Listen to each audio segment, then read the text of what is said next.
Everyone, आज मैं आपके लिए एक्सप्लेन करूंगी इमॉर्टैलिटी का एपिसोड नंबर 4। तो जैसे कि लास्ट एपिसोड में हमने देखा था कि फैंग हान को बचाने के लिए होंगी ने अपनी जान गंवा दी, जिस वजह से फैंग हान पूरी तरह से टूट गया। अब वो मॉलिन को खत्म करके होंगी की मौत का बदला लेना चाहता था। साथ ही किंग शुई ने फैंग हान को गुलामी से आजाद करके अपना डिसाइपल बना लिया, जिसके बाद ये लोग एक केव में पहुँच गए। वहाँ पर इनका मुकाबला मॉलिन और असुरा से हो गया। फैंग हान ने यान की मदद से असुरा को खत्म कर दिया। वहीं पर किंग शुई ने मॉलिन को बुरी तरह से जख्मी करके उसका ईवर गॉड छीन लिया था।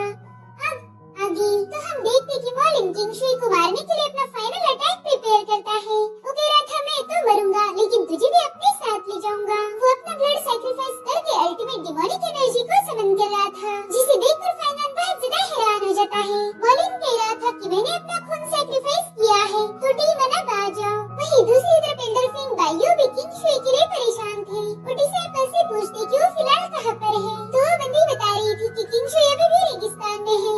सीनियर हुआ अभी वहाँ से वापस आए हैं तो किंग शुई भी सेफ होगी।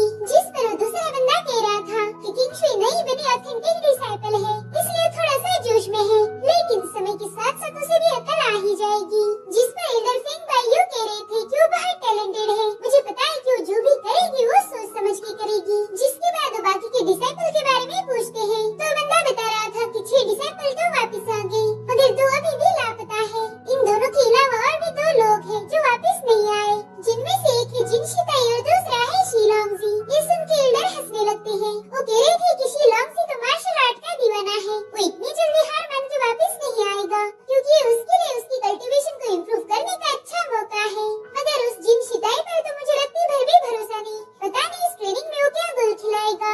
एल्डर फेंग बाइयो की सारी बातें एक बंदा अपने पावर से सुन रहा था। वो एल्डर टियानशिंग से मिलने आया था। एल्डर टियानशिंग उससे कहती कि जल्दी डीमंस और इमॉर्टल्स के दरमियान जंग होगी। तो एल्डर फेंग बाइयो ने डिसाइपल से पूछताछ करने के बजाय अपनी कल्टीवेशन पर ध्यान देना चाहिए। साथ ही वो इस बंदे से भी कह रहे थे कि बहुत ही खतरनाक जंग हमारा इंतजार कर रही है, लेकिन तुम उस पर ध्यान देने के बजाय अपने अवतार के साथ खेल रहे हो। यानी कि इस बंदे का अवतार फॉर्म था। अब वो बंदा कहता है कि मैं युवा सेक का चीफ हूँ, मुझे कई सारी बातों पर ध्यान देना पड़ता है। मैं एक बॉक्स में कैद होकर अपनी लाइफ आराम सुकून से गुजार नहीं सकता। ये काम तो तुम्हारा है, तुम तो न जाने कितने ही सालों से उस बॉक्स में बैठकर मजे कर रहे हो। जिस पर एल्डर टियानशिंग कहते हैं कि अगर तुम्हें भी मेरे जैसी बिंदास लाइफ चाहिए तो अपनी पोजीशन सीनियर हुआ तो दे दो और तुम बन जाओ एक सुप्रीम एल्डर। ये तो तुम्हारे लिए बहुत आसान होगा, है कि नहीं? मगर चीफ को एल्डर टियानशिंग के ताने बिल्कुल भी अच्छे नहीं लग रहे थे। इधर फैंग हान मौका मिलते ही अल्टर में कूद जाता है। वो कह रहा था बदसूरत डीमन, मैं तुझे खत्म करके होंगी की मौत का बदला लूंगा। जिसके बाद उसी दिन मॉलिन के साथ भिड़ जाता है। मॉलिन उसे गुस्सा होकर कह रहा था कि आखिर तुम मेरा पीछा क्यों नहीं छोड़ रहे? तुम्हारी और मेरी तो कोई दुश्मनी भी नहीं है, इसलिए मेरे आसपास मक्खी जैसे दिन गिनाना बंद कर दो। जिस पर फैंग हान कहता है कि बकवास मत कर, तूने होंगी को मारा है इसीलिए मैं तेरी गर्दन काट के होंगी की कदमों में चढ़ा दूंगा। तो मॉलिन उसे तुरंत ही दूर फेंक देता है। वो कह रहा था बेवकूफ, तू मेरे सारे प्लान को ऐसी की तैसी कर रहा है। और तभी फैंग हान सीधे जाकर उसकी आंखों पर वार कर देता है। इस एक ही अटैक में मॉलिन तो अंधा हो गया था और रोते हुए कहता है कि इस कुत्ते ने मेरी आंखें फोड़ दी, अब मैं क्या करूं? तब तक जिन शिकाई को भी होश आ गया था। वो देखता है कि फैंग हान मॉलिन के सामने खड़ा है। इधर मॉलिन का चिल्ला चिल्ला कर बुरा हाल था और तभी फैंग हान जाके एक ही स्लैश में उस कुत्ते मॉलिन की गर्दन ही उड़ा देता है। इससे भी फैंग हान का मन नहीं भरता तो उसके सिर के टुकड़े टुकड़े करने वाला था, मगर किंग शुई उसे कहती कि अब वो मर चुका है, इसीलिए वो रुक जाता है। वो होंगी से कह रहा था कि मैंने तुम्हारे कातिल को मार दिया। किंग शुई कह रही थी कि मुझे नहीं लगा था कि तुम मॉलिन और असुरा को मार पाओगी। और तभी उन्हें मॉलिन की आवाज आने लगती है। वो कह रहा था कि मैं मरा हूँ मगर डिस्ट्रॉय नहीं हुआ, मेरे खून से मैंने डीमन लॉर्ड को यहाँ बुलाया है। और तभी वो एल्डर दोबारा से एक्टिवेट हो जाता है। किंग शुई ने तुरंत ही फैंग हान को वहाँ से दूर हटा दिया था, जिसके बाद वहाँ पर बहुत ही खतरनाक डीमन लॉर्ड की एंट्री होती है। उसके पास एक नहीं बल्कि 2 मुंह थे और वो जोर जोर से हंसते हुए अपनी पावर शो कर रहा था। किंग शुई कहती कि रियल डीमन लॉर्ड नहीं बल्कि उसका अवतार है। उसके हंसने की आवाज से ही जिन शिताई और फैंग हान को बहुत तकलीफ हो रही थी। जिन शिताई तो सीधा बेहोशी हो जाता है। इधर फैंग हान को डीमन लॉर्ड का प्रेशर एक पहाड़ जैसा फील हो रहा था। वो कह रहा था कि ये तो मुझे क्रश कर देगा। तो यार उससे कहने लगता है कि रिबर्थ टेक्निक का यूज करके डीमन लॉर्ड के प्रेशर को रेजिस्ट करो, मैं भी तुम्हारी मदद करूंगा। इसलिए फैंग हान तुरंत ही अपनी एनर्जी का यूज करके रिबर्थ टेक्निक को एक्टिवेट कर देता है। इधर डीमन लॉर्ड कहता है अच्छा तो तुम हो युवा सेक की खास डिसाइपल किंग शुई, मानना पड़ेगा कि तुम में दम है, तुमने मेरे अल्टर को डैमेज करके साबित कर दिया है। जिस पर किंग शुई कहती है कि तुमने जिस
वजह से वो टियानजिन तुम्हारा दीवाना है। गाइस ये टियानजिन कौन है इसके बारे में हमें थोड़ी ही देर में पता चलेगा। जिसके बाद डीमन लॉर्ड उस ड्रैगन को चट्टान पर पटक देता है। वो कह रहा था कि अब मेरे मूव के लिए तैयार हो जाओ। अब उसके पेट में बना हुआ मुंह खुल गया था। वहीं दूसरी तरफ हम चीफ को देखते हैं जो एल्डर टियानजिन से जिन शिदाई के फादर के बारे में बात कर रहा था। एल्डर कह रही थी कि जिन रियली तो आपका बहुत करीबी है। उस बुढ़े के एक बार कहने पर ही आपने उसे इनियांग एलिक्सर दे दिया और उस जिन रियली ने वो एलिक्सर अपने नाकारा बेटे जिन शिताई को देकर उसे बर्बाद कर दिया। वो जिन शिताई एक नंबर का वाहियात लड़का है। जिस पर चीफ कह रहे थे कि ये तो अपने अपने किस्मत की बात है। जिन शिताई की किस्मत अच्छी है इसलिए उसे जिन रियली जैसा बाप मिला। खैर छोड़ो, इस बारे में बात करके कोई फायदा नहीं। मुझे तो ये जानना है कि डीमंस ने रेगिस्तान में फिजिकल रेलम वाले कल्टीवेटर्स को क्यों भेजा। उनके पास तो बहुत ज्यादा पावरफुल डीमंस थे। जिस पर टियानजिन बताते हैं कि डीमंस का मकसद रेगिस्तानी लोगों को परेशान करना नहीं था। वो तो बस हमें उंगली करना चाहते थे, मगर तुमने अपने खास डिसाइपल को रेगिस्तान में भेजकर ये साबित कर दिया कि तुम उन डीमंस को कुछ ज्यादा ही वैल्यू देते हो। जिस पर चीफ ज्ञान देना शुरू करते हैं। वो कह रहे थे कि ये गैलेक्सी बहुत बड़ी है, यहाँ की सभी चीजें इंटरकनेक्टेड है और हमारी कल्टीवेशन तो इस यूनिवर्स का एक छोटा सा हिस्सा है और इसी वजह से डीमंस और हम इमॉर्टल्स के दरमियान कभी जंग खत्म नहीं होगी। लेकिन एक दिन ऐसा जरूर आएगा जब डीमंस को अपने एक्शन से रियलाइज होगा कि उन्होंने हमसे पंगा लेकर बहुत बड़ी गलती कर दी है और शायद उसी दिन वो गिव अप करेंगे। अब सिर्फ वहाँ पर बच्चे जैसे खेलते हुए कह रहे थे कि ये जंग तो बस फायदे और नुकसान का एक साइकिल है। डीमंस के हमें हराने के और भी कुछ प्लान्स होंगे, इसलिए तुम्हें उनकी हर एक मूवमेंट पर नजर रखनी पड़ेगी। तो टियानजिन भी इसमें अग्री हो जाते हैं। इधर किंगशे डीमन लॉर्ड के हाथों घायल हो गई थी। वो अब अपनी पावर्स का यूज करके डेमोनिक मिस्ट को गायब कर देती है। वो फैंगान से कह रही थी कि तुम घबराओ मत, मैं तुम्हें यहाँ से जरूर बाहर ले जाऊंगी। अभी दोनों ड्रैगन्स पर सवार होकर वहाँ से जा रहे थे, मगर डीमन लॉर्ड उस ड्रैगन को पकड़ के क्रश कर देता है। इसलिए किंगशे लॉर्ड ऑफ थंडर और मदर ऑफ लाइटनिंग को समन करने लगती है और थोड़ी देर में वहाँ पर मदर ऑफ लाइटनिंग का फॉर्म पहुँच चुका था। डीमन लॉर्ड तो उसे देखकर हंस रहा था। वो किधर पागल है, तेरी छोटे मोटे गॉड्स मेरा कुछ भी बिगाड़ नहीं सकते। ये मदर ऑफ लाइटनिंग एक इल्यूजन है। तुम्हें क्या लगता है कि तुम मेरी जायंट हैंड को इस मामूली से कंटेंट से रोक पाओगी? जिसके बाद वो मदर ऑफ लाइटनिंग को तुरंत ही डिस्ट्रॉय कर देता है। इस अटैक से किंगशे भी बुरी तरह से घायल हो गई थी। वो बड़ी ही तेजी से नीचे गिरने लगती है, मगर उसने समय रहते ही मायरियड मैनिफेस्टेशन का यूज करके वहाँ पर एक फॉर्मेशन बना दिया था जो उस डीमन लॉर्ड को ट्रैप कर देता है। जिसके बाद वो फैंगान को पकड़कर अपने साथ ले जाने लगती है। वो कह रही थी कि फॉर्मेशन डीमन लॉर्ड को ज्यादा देर तक ट्रैप नहीं कर पाएगा। इधर डीमन लॉर्ड कह रहा था कि मायरियड मैनिफेस्टेशन तो इनबॉर्न डीमन से की टेक्निक है, मगर ये मामूली सी डिसाइपल उसे यूज कैसे कर पाई। जिसके बाद वो अपने धारदार नाखूनों से उस फॉर्मेशन को चीर देता है। वो देखता है कि किंगशे तो वहाँ से फुर हो गई, इसलिए वो कह रहा था कि इस बार तो तुम बच गई, लेकिन अगली बार हम दोबारा से जरूर मिलेंगे। मगर फिर भी उस केव को गौर से देख रहा था और वहीं पर जिन शिताई छुप कर बैठा हुआ था। वो धीरे से कह रहा था कि प्लीज मेरी तरफ मत देखो। जिसके बाद वो तो डर के मारे रोने लगता है। इधर डीमन लॉर्ड कह रहा था कि टियानजिन तुमने उस किंगशे को फॉर्मेशन बनाना सिखाया है। तुम्हारी एक इंसान के साथ दोस्ती हमें तकलीफ देगी। इन टियानजिन मैंने तुम्हारे फादर का लिहाज रखते हुए तुम्हें माफ कर दिया, नहीं तो मैं किंगशे को ही क्या तुम्हें भी जिंदा नहीं छोड़ता। जिसके बाद वो जोर जोर से हंसने लगता है। उसकी डिमोनिक एनर्जी काफी दूर तक फैल गई थी, जिसे सीनियर हुआ भी महसूस करते हैं तो भी उसी तरफ जाने लगते हैं। इधर किंगशे और फैंगान केव से बाहर आ चुके थे। किंगशे उससे पूछती कि तुम डीमन लॉर्ड की पावरफुल एनर्जी से कैसे बच गए, मगर फैंगान उसे जवाब नहीं देता। इसलिए वो कहती कि चलो कोई बात नहीं, वैसे भी अब तुम मेरी फैमिली के मेंबर हो और तुमने बहुत दफे मेरी मदद की है, इसलिए मैं तुम्हें तुम्हारे सीक्रेट के बारे में कभी भी नहीं पूछूंगी। शायद आगे चल के तुम हमारी युवा से भी काम आ पाओगे। इतना कहकर वो ब्लड वोमिटिंग करने लगती है। वो फैंगान को बता रही थी कि डीमन लॉर्ड की जायंट हैंड से मैं घायल हो चुकी हूँ। मुझे नहीं पता था कि डीमन लॉर्ड का अवतार मुझ पर इतना भारी पड़ेगा। अब मुझे मेरे सेंसेस को शट डाउन करके मेरे कॉन्शियस माइंड को गार्ड करना पड़ेगा, तभी जाके मैं इस डिमोनिक एनर्जी को रिफाइन कर पाऊंगी। मैं चाहती हूँ कि तब तक तुम मुझे प्रोटेक्ट करो, साथ ही इस ईवल गोल्ड को भी तुम्हारे पास रखो। इस पर जो ब्लड सील था वो मैंने हटा दिया है। अगर इसे दोबारा से एक्टिवेट करना है तो हमें ब्लड सैक्रिफाइस देना होगा। इसके अंदर जो स्मोक है वो बहुत ज्यादा पावरफुल है। ये अवतार रेल्म के 5वें लेवल के मास्टर के अटैक को भी झेल सकता है। साथ ही इसके अंदर एंशिएंट पॉइजनस कीड़े हैं, तो प्लीज इसे संभाल कर रखना। जिसके बाद वो अपने सेंसेस को शट डाउन कर देती है और तभी फैंगान देखता है कि असुरा के साथ फाइट करते वक्त उसके हाथ पर चोट लगी थी और अब वही ब्लड उस ईवल गॉड पर लग चुका था। हालांकि ये सब अनजाने में हो जाता है, मगर देखा जाए तो फैंगान अब उस ईवल गॉड का रियल मास्टर बन गया था और तब तक वहाँ पर जिन शिताई पहुँच चुका था। वो फैंगान के हाथ में ईवल गॉड देख लेता है। वो कह रहा था कि जल्दी से इस गॉड को मेरे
ये हमारे सिख के रूल्स के खिलाफ है। ऑथेंटिक डिसाइपल बस क्लैशिंग टेरेस पर ही फाइट कर सकते हैं। हमारे सिख के नियमों को तोड़ना मतलब की धोखेबाजी। ये सुन के जिन शिदाई हंसते हुए कह रहा था कि तुम्हारे जैसे गुलाम को रूल्स के बारे में क्या ही पता होगा। देखो मेरे पास ज्यादा टाइम नहीं है, इसलिए वो बोर्ड मेरे हवाले कर दो, नहीं तो मैं तुम्हें जिंदा जला दूंगा। जिसके बाद वो अपने ग्रीन फ्लेम के प्रेशर को बढ़ा देता है।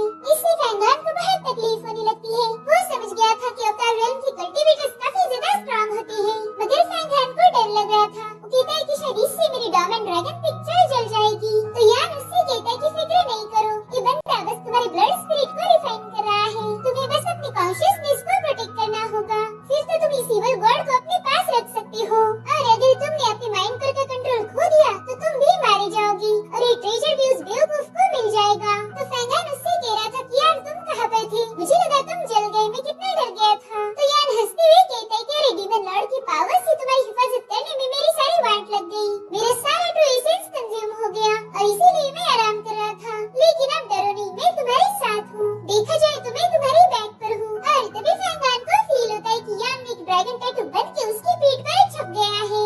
फैंगान उससे पूछ रहा था कि भाई ये तुम कैसे कर पाए, जिस पर यान बताता है कि तुम्हारे पास जो दो ट्रेजर्स हैं उन दोनों पर भी हुआंग चुआन द ग्रेट का ब्लड था। ये दोनों चीजें कभी एक दूसरे से अलग नहीं हो सकती, यानी कि 9 ओपनिंग गोल्डन एलिक्सर और डॉम एंड ड्रैगन पिक्चर एक है। जब तुम इमॉर्टल रेल में पहुंच जाओगे तब तुम इन दोनों ट्रेजर्स पर अपना खून लगा के इन्हें अपना बना सकते हो। और अगर तुम ये कर पाए तो फिर तुम्हारी पावर्स युवा सेक्ट के चीफ को भी सरपास कर देगी। तुम्हारे जैसा पावरफुल युवा सेक्ट में कोई नहीं होगा। और अब तो फैंगान के पास आकर ही बैठ गया था। फैंगान कहता है कि अरे तुम यहाँ पर क्यों आए, इस कमीनी जी शिदाई ने तुम्हें देख लिया तो मसला हो जाएगा। जिस पर वो कहता है कि अरे देख लिया तो देख लिया, मैं थोड़ी ना किसी के बाप से डरता हूँ। और वैसे भी इमॉर्टल रेल्म के लोग मुझे नहीं देख सकते,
अब वो शिलोंगजी के पास है, तो अगर तुम्हें गोट चाहिए तो शिलोंगजी से हासिल करो। जिस पर जिन शिताई कह रहा था कि बातें मत बनाओ, तुम्हें पता है कि मैं हुआंगचोन ड्राइंग के बारे में बात कर रहा हूँ। वो ड्राइंग मैं किसी भी कीमत पर हासिल करूँगा। मगर फैंग हान तो अनजान होने का नाटक कर रहा था। वो कहता है मेरे भाई मुझे नहीं पता तुम कौन सी ड्राइंग की बात कर रहे हो। गाइस मैं यहाँ पर क्लियर करना चाहती हूँ कि डॉम एंड ड्रैगन पिक्चर ही हुआंगचोन ड्राइंग है। इधर जिन शिताई कह रहा था कि फैंग हान तुम दूसरों को बेवकूफ बना सकते हो लेकिन मुझे नहीं। तुम डीमन लॉर्ड के अल्टर से बिना घायल हुए बाहर आए हो। उसके प्रेशर का तुम पर कोई असर नहीं हुआ। इनफैक्ट मैं और तुम्हारी सीनियर किंगशे भी डीमन लॉर्ड के पावर्स के आगे टिक नहीं पाए, लेकिन तुम पर उसका कोई भी असर नहीं हुआ था। इसका मतलब ये है कि इस ड्राइंग ने तुम्हारी हिफाजत की है। ये सुनकर शिलोंगजी जिन शिताई से पूछने लगता है कि क्या वाकई इस बंदे के पास वो ड्राइंग है, जिस पर वो कहता है हाँ, और इसी ने वांग मॉलिन को खत्म किया है। मगर शिलोंगजी को उस पर यकीन नहीं हो रहा था, तो जिन शिताई उसे यकीन दिलाने की कोशिश करने लगता है। वो कह रहा था कि ये बंदा बहुत पावरफुल है,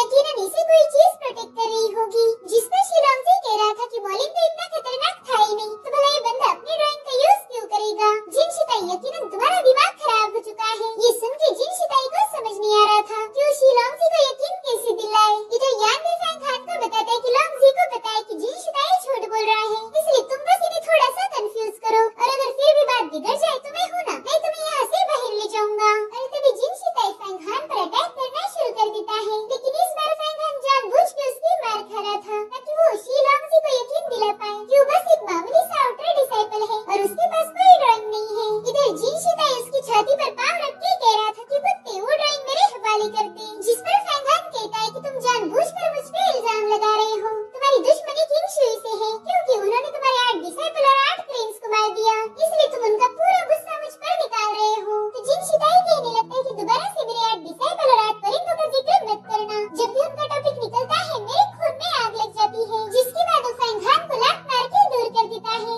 अब शिलोंगजी भी बोर हो गया था। वो कहते चलो अब बहुत हुआ, शायद तुम अपनी पर्सनल दुश्मनी निकालना चाहते हो, तुम्हें जो करना है करो, लेकिन मेरा टाइम वेस्ट क्यों किया। तो जिन शिताई कहते सीनियर मेरे ख्याल से वो ड्राइंग किंगशुई के पास होगी। ये सुन के तो लोंगजी और ज्यादा भड़क गया था। वो कहता है कि अगर यहाँ पर कोई ट्रेजर होगा भी तो भी वो मुझे नहीं चाहिए। मैं तो यहाँ बस इसलिए आया क्योंकि यहाँ पर डीमन से एक बंदा है। तुम्हें पता है वो बंदा कौन है? वो है लाखों में एक, सभी जीनियस का बाप। उसका नाम है यिंग तियानजिन, जो कि है द किंग ऑफ ईवल्स, और वो इनबॉर्न डीमन सेक के राजा का बेटा है। और तभी वहाँ का माहौल अचानक से बदलने लगता है। शिलोंगजी कह रहा था कि मुझे अच्छे से पता है जब भी किंगशुई किसी खतरे में होगी तुम उसे बचाने के लिए जरूर आओगी। तो चलो अब शर्माओ मत और जल्दी से बाहर आ जाओ, वरना मैं किंगशुई पर अटैक कर दूंगा। तुम्हें अच्छे से पता है कि मेरी गोल्डन स्वॉर्ड फोर्स उसे एक ही झटके में खत्म कर सकती है, तो अपनी किंगशुई को बचाने के लिए सामने आ जाओ। और तभी इन लोगों को टियानजिन की आवाज आने लगती है। वो कह रहा था कि अगर तुमने किंगशुई को हाथ भी लगाया फिर तो तुम गए काम से। ये सुनकर शिलोंगजी अपना अटैक रोक देता है। वो हंसते हुए कह रहा था कि मैंने तो सुना था कि तुम ईवल्स के राजा हो, मगर तुम तो एक डरपोक निकले। जिस पर टियानजिन कहता है कि तुमने मुझे डरपोक बोला, अब उसके लिए तुम्हें अपना हाथ खोना पड़ेगा। जिसके बाद वहाँ पर पूरा अंधेरा छा गया था। तेज हवाओं के साथ लाल रंग की ईवल रोशनी वहाँ पर आ जाती है। बल ये औरत थी पावरफुल ईवल किंग टियानजिन की। उसके साथ डीमंस के फ्लैग्स थे। ये इनबॉर्न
को भी अब असलियत पता चल गई थी। वो कहता है कि इसका मतलब जिन शिताई ने ही वांग मॉलिन को यहाँ पर बुलाया था। इधर जिन शिताई कहने लगता है कि किंग शुई ने भी मुझ पर अटैक किया, तो अब हमारा हिसाब बराबर हो गया है, समझे तुम? तो टियानजिंग उसे एक लात मार के बाहर दूर फेंक देता है। वो कह रहा था कि तुम कौन से हिसाब की बात कर रहे हो?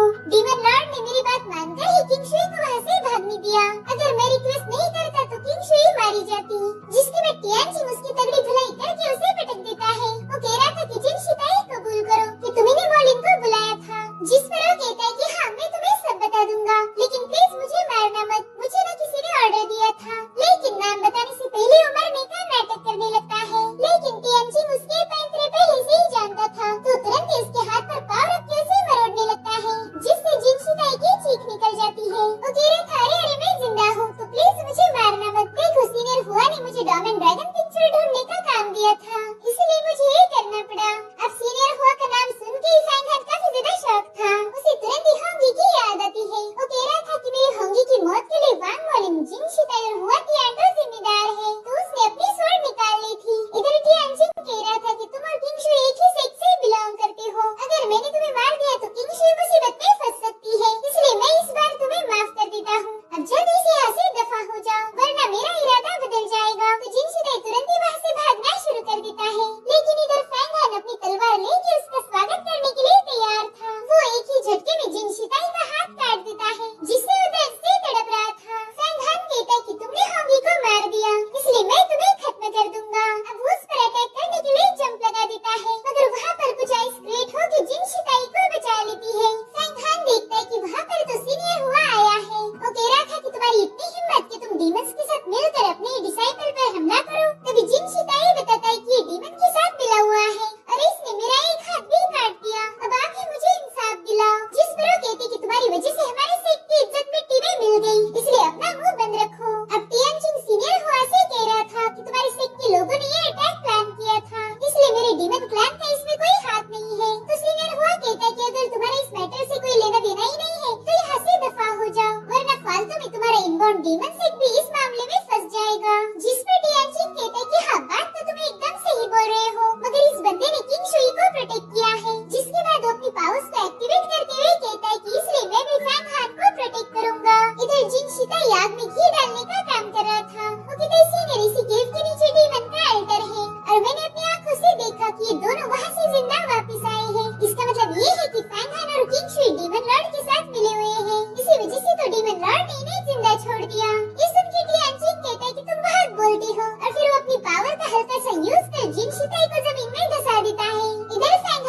दी है,